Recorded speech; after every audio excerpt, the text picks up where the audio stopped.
Hello there.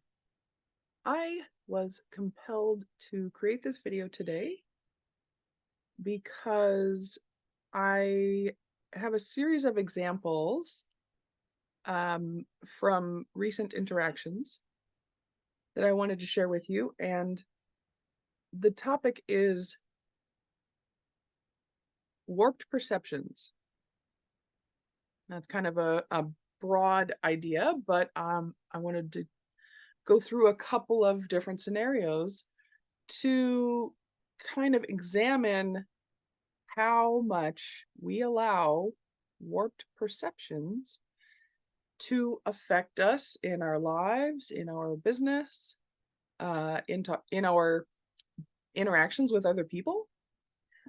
So the first example is I recently had a conversation with a entrepreneur who said she was trying all of the things to market herself and get herself out there, and nothing was working.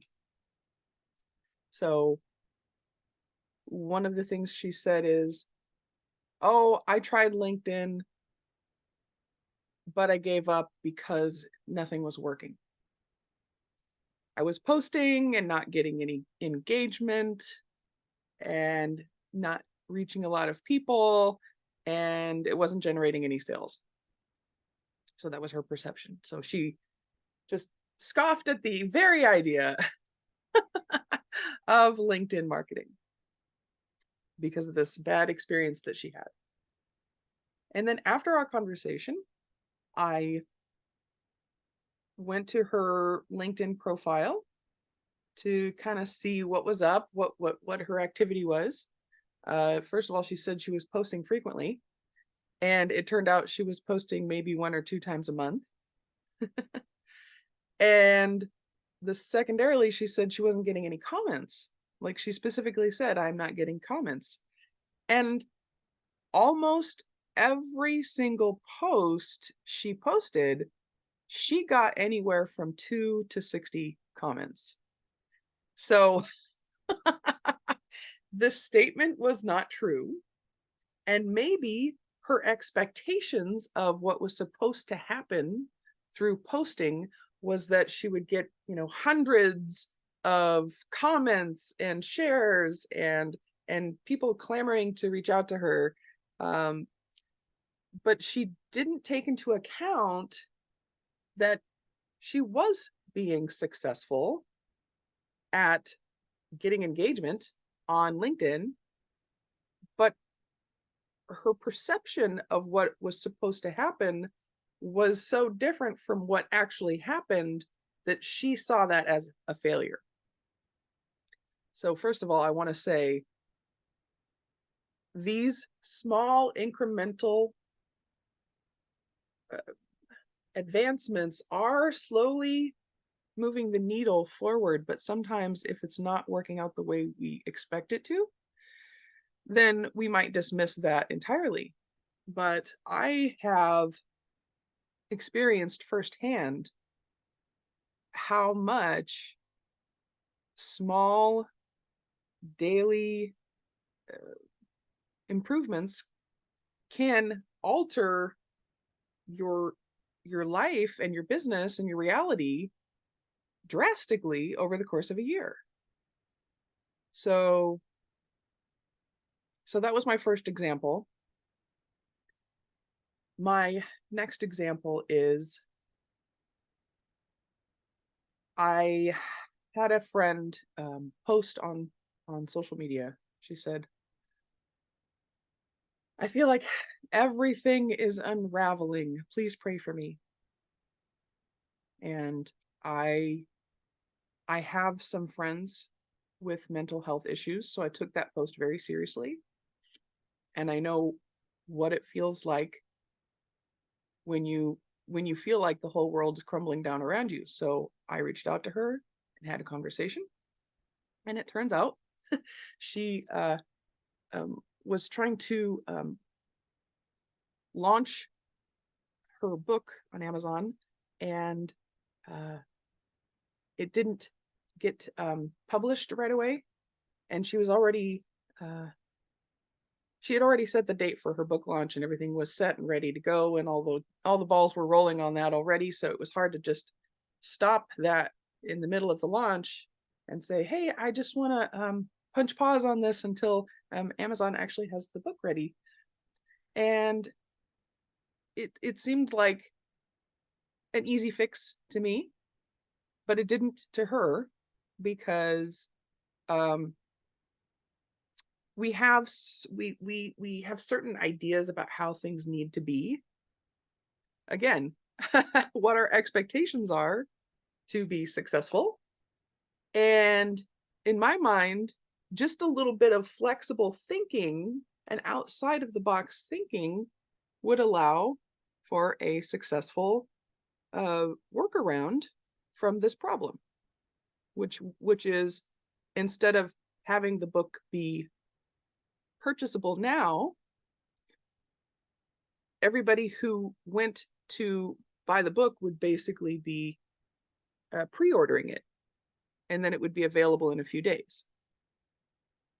So if you feel like you are ever stuck in a situation, look at how much you're exaggerating the problem and be flexible in looking outside of the box to find a solution that might not be 100% ideal, but you can still salvage it, and you can still have a success from it. So my next example is, well, let me ask you this. What is your superpower? When I ask myself this question,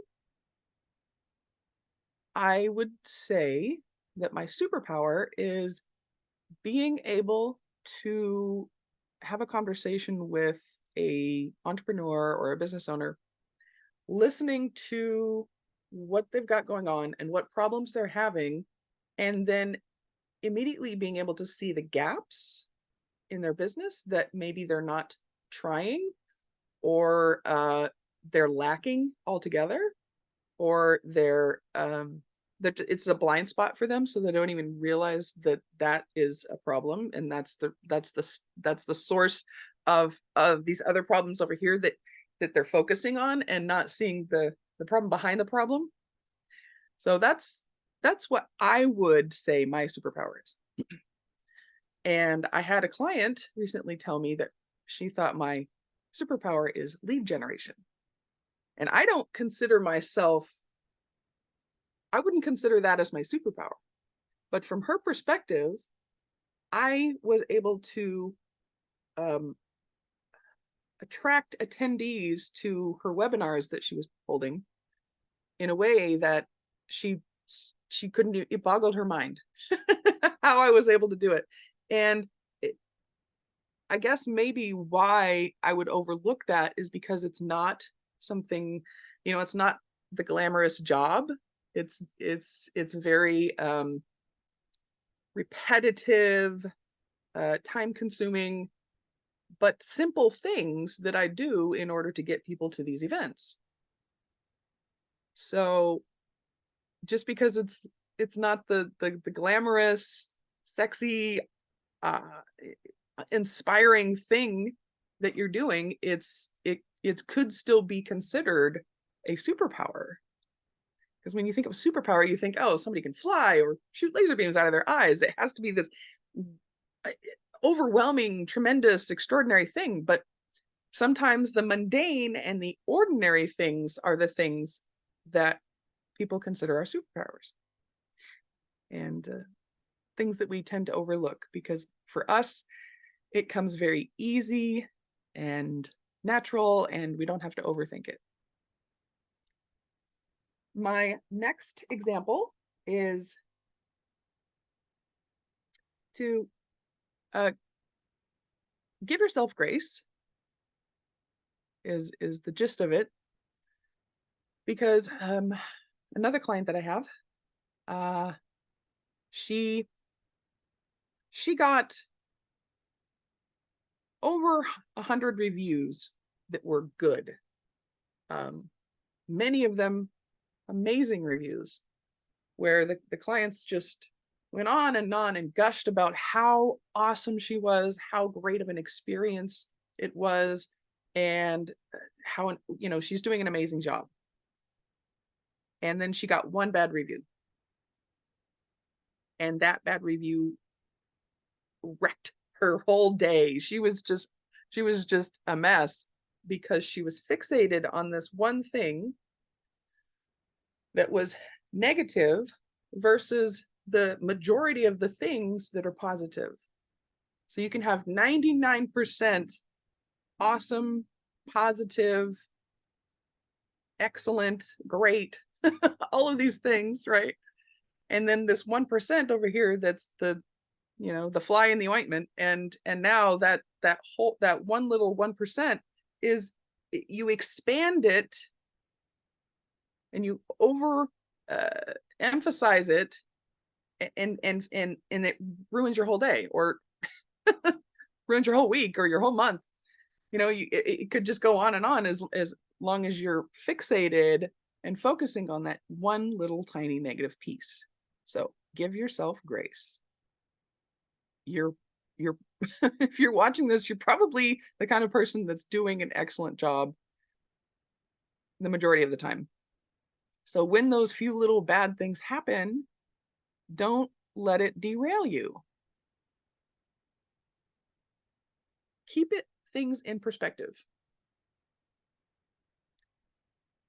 And to that extent, sometimes when we make mistakes, we also blow them out of proportion. For instance, for another client that I have, I forgot to do something that I was supposed to do.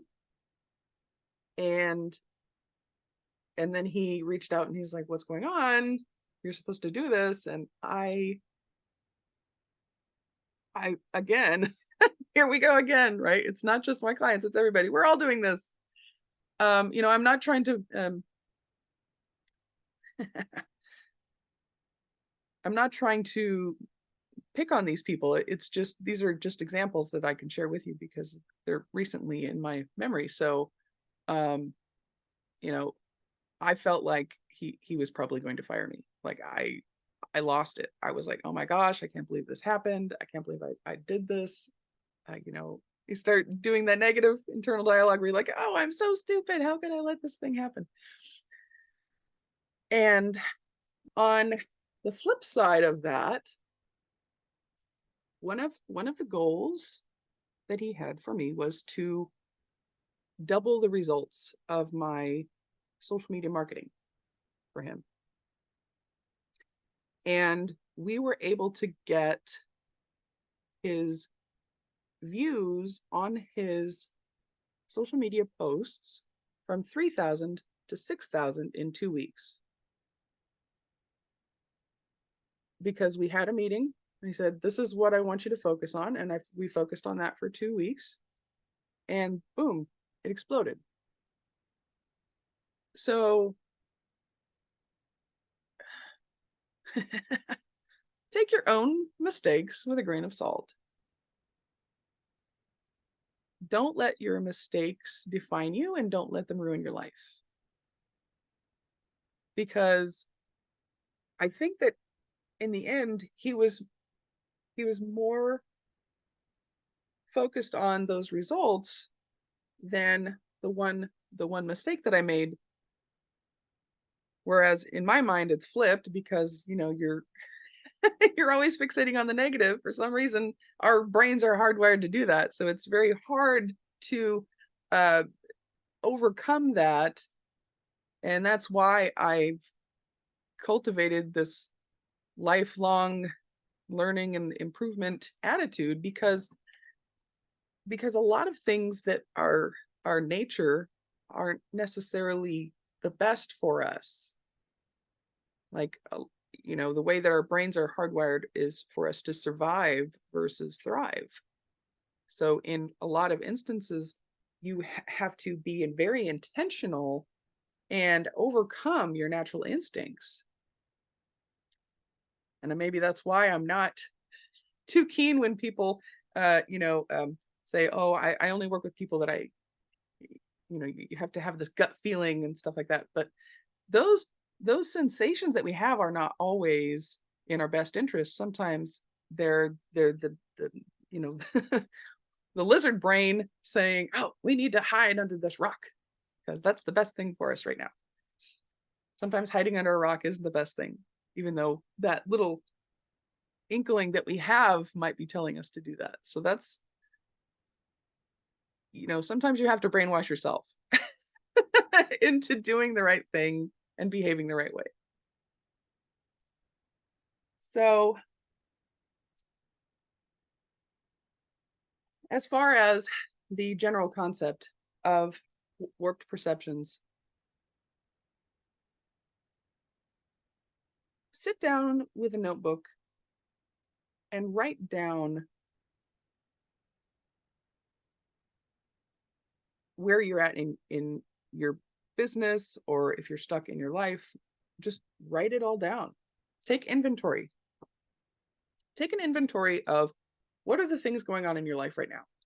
And then what are the things that are working right now? What are the things that you could improve upon right now? What are your best skills and talents? Take stock of that. List everything down. What areas could I improve upon? Don't say what areas I'm bad at. Try to resist that temptation. What areas can I improve upon? Or you don't have to master everything. What areas can I delegate to somebody else? In fact, that might even be a more important question for an entrepreneur who tries to wear all the hats. Because you don't have to, you know, be good at accounting, for example. You hire an accountant. So see how things can improve in your life if you take certain measures. But also, when you're writing these down, don't over exaggerate. If you hear yourself saying, I always, or I never, or this never works, remove that language because it's probably not true. So I hope that you got something out of this. I just wanted to share because it's been on my mind that people do have these warped perceptions that affect their lives and affect their behaviors and their decisions. So if you find yourself with warped perspectives on things, change, adapt, grow, keep a flexible mindset, and I hope to see you next time. Thank you so much for watching and have a great day.